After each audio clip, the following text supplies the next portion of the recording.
అధర్మాభిభవాత్ కృష్ణ ప్రదుష్యంతే కులస్త్రియః స్త్రీషు దుష్టాసు వార్ష్ణేయ జాయతే వర్ణసంకరః.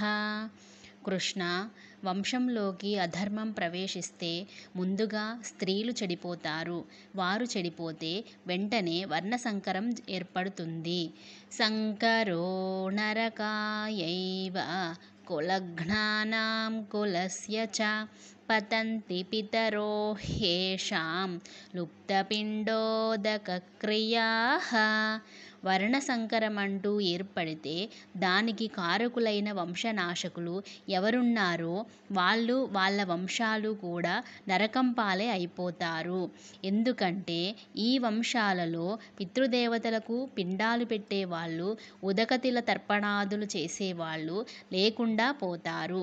కనుక పరంపరగా ఆ వంశంలోని జీవులంతా నరకానికే పోతారు.